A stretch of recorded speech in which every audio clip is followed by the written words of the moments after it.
Welcome back to skill brains future minds batch और lecture number 11, जिसमें हम आज पढ़ेंगे रिकर्जन के बारे में।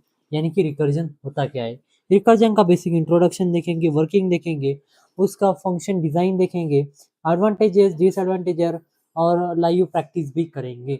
ठीक है, आगे बढ़ते हैं।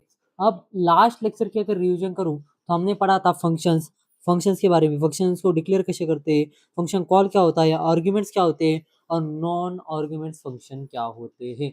ठीक है, अब आते टॉपिक के ऊपर। हमारा आज का टॉपिक है रिकर्जन, यानी कि एक ऐसी कंसेप्ट है फंक्शंस की कि जब फंक्शन खुद को ही कॉल करता है। फॉर एग्जांपल, अगर मैं यहाँ पे एक फंक्शन बनाऊं, ये मेरा फंक्शन है, ये करली ब्रैकेट के अंदर मेरा फंक्शन है, और इस फंक्शन के अंदर ही इसी फंक्शन को कॉल लग रहा है, तब मैं इसको क्या कहूंगा, रिकर्सिव फंक्शन कहूंगा, रिकर्जन फंक्शन कहूंगा। Recursion is the process in which function call itself, function खुद को ही कॉल करता है, यानी कि फंक्शन के अंदर ही फंक्शन खुद को कॉल करता है, तब उस कंसेप्ट को हम नाम देते हैं रिकर्जन। रिपीटेटिव होता है और स्पेसिफिक कंडीशन तक मीट, यानी कि जब तक स्पेसिफिक कंडीशन हिट नहीं हो जाती तब तक ये चलता ही रहता है। लॉजिक ये है कि function calling itself equal to recursion, यानी कि फंक्शन खुद को कॉल करेगा तो हम उसे क्या कहेंगे, रिकर्जन कहेंगे। देखिए यहाँ पे फंक्शन नाम का एक वेरिएबल बनाया है और इस फंक्शन वेरिएबल के अंदर ही फंक्शन खुद को कॉल कर रहा है यहाँ पे, तो ये क्या हो गया, रिकर्जन हो गया। ठीक है, okay. Why do we need the recursion, हमें रिकर्जन की जरूरत क्यों पड़ी। ये क्या करता है, कोड को रिड्यूस करता है। ठीक है, और कॉम्प्लेक्स सॉल्विंग, प्रॉब्लम सॉल्विंग हमें इससे हम कर सकते हैं। जो कॉम्प्लेक्स प्रॉब्लम होते हैं मैथ के, हम वो यहाँ पे बहुत आसानी से सॉल्व कर सकते हैं। क्लीन कोड होता है और मतलब मैथ में बहुत बड़ा इसका यूज किया जाता है। ठीक है, एक मिनट, ओके आगे बढ़ते। रियल लाइफ एग्जांपल के बारे में अगर पढ़ेंगे हम, तो देखिए रियल लाइफ एग्जांपल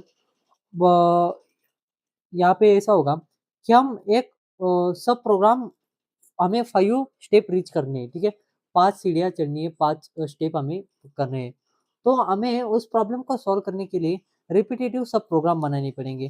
पहले चौथी स्टेप पर जाना पड़ेगा, उससे पहले हमें 3 पर, उससे पहले 1 पे रीच करना पड़ेगा, 2 से उसके पहले। तो इसको कहते हैं रिपीटेटिव सोल्विंग।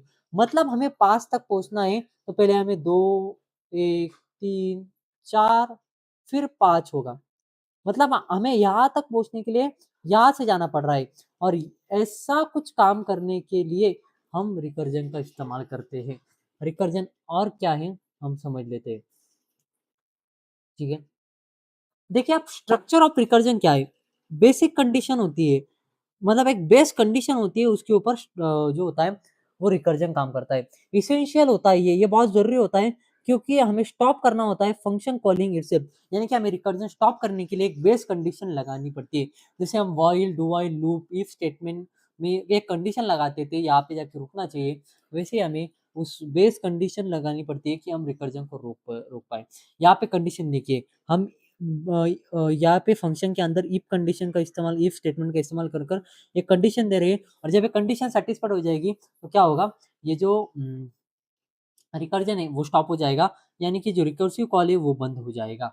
ठीक है, अब रिकर्सिव कॉल यानी कि एक और पार्ट जरूरी है यहाँ पे। जैसे हमने कंडीशन दे दी तो यहाँ पे फिर से कॉल करना, खुद को कॉल करना, यानी कि फंक्शन जब तक खुद को कॉल करता रहेगा तब तक ये, मतलब तब ये रिकर्जन कहलाया जाएगा। ये 2 पार्ट इसके मेन पार्ट होते हैं। पहले कंडीशन बहुत इसेंशियल है, क्योंकि एक पॉइंट के बाद हमारा रिकर्जन रुकना चाहिए। ठीक है, अब वर्किंग ऑफ रिकर्जन, अब इसको समझते हैं विजुअलाइजिंग की तरफ से। ठीक है, अगर मुझे क्या करना है, मुझे ऐसा फंक्शन है जो मुझे वैल्यू रिटर्न करके देता है। ठीक है, फॉर एग्जांपल मैंने क्या किया, एक फंक्शन बनाया। ठीक है, अब फंक्शन कॉल होगा यहाँ पे, फंक्शन की वैल्यू 3 हो गई, फिर फंक्शन की वैल्यू 2 हो जाती है, फिर वो कॉल करता है, सब प्रॉब्लम सॉल्व करता है। फिर फाइनल स्टेप आती है फंक्शन 1 की और तब जाके स्टॉप हो जाता है। या अब मैं क्या कह रहा हूँ या आपको कुछ भी समझ में नहीं आया होगा। हमें उसको एग्ज़ाम्पल की मदद से समझना पड़ेगा।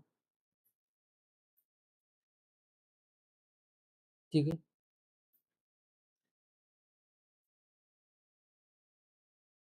यहाँ पे देखो,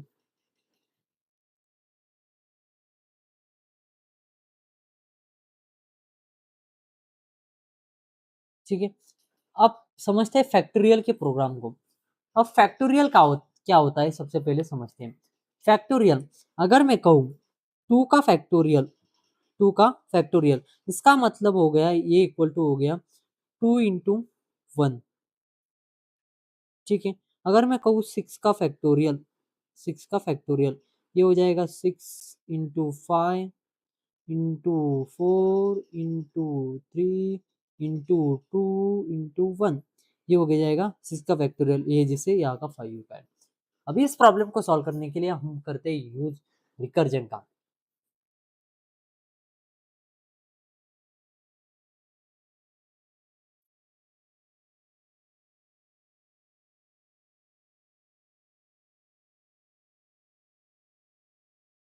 ठीक है?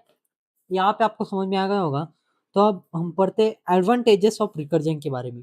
यानी कि रिकर्जन के एडवांटेजेस क्या है। स्मॉलर कोड होता है, हमें कोड जो है हमारा स्मॉल हो जाता है, इजी इम्प्लीमेंटेशन हो जाती है और प्रॉब्लम सॉल्विंग हम जो कॉम्प्लेक्स प्रॉब्लम है उनको आसानी से सॉल्व कर पाते हैं।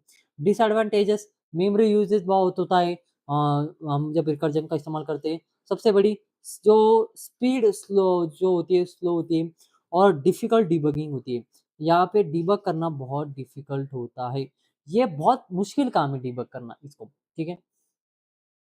रिकर्जन वर्सेस लूप यहाँ पे क्या होता है फंक्शन खुद को ही कॉल करता है पर यहाँ पे रिपीटेटिव होता है खुद लूप खुद को रिपीट चलाता है जब तक कंडीशन हो पर यहाँ पे कॉल लगाने के बाद ये खुद को कॉल करता है इसलिए वो रिपीटेटिव चलता है क्लीन होता है और इसमें लॉजिक होता है ये डिफरेंस है दोनों में ठीक है ये स्लोअर होता है ये फास्टर होता है लूप क्या होता है फास्टर होता है हाई मेमोरी जो है हाई ली जाती है यहाँ पे और लेम यहाँ पे मेमोरी लो ली जाती है कहाँ पे ठीक है रियल लाइफ एप्लीकेशन की अगर मैं बात करूँ तो ये किया जाता है डाटा स्ट्रक्चर्स में सर्चिंग में और एआई लॉजिक में यहाँ पे इसको इस्तेमाल किया जाता है रिकर्जन के टॉपिक को ठीक है आज का लेक्चर यहीं पे समाप्त होता है आज हमने पढ़ा है कि रिकर्जन होता क्या है अगर कोई भी डाउट हो तो मुझे कमेंट सेक्शन में ज़रूर बताइएगा मैं आपका आंसर ज़रूर दूंगा और ये कुछ आपके 3 टास्क के आपको ये होमवर्क टास्क आपको करने हैं ठीक है ठीक है थैंक यू फिर मिलते हैं अगले लेक्चर में तब तक के लिए बाय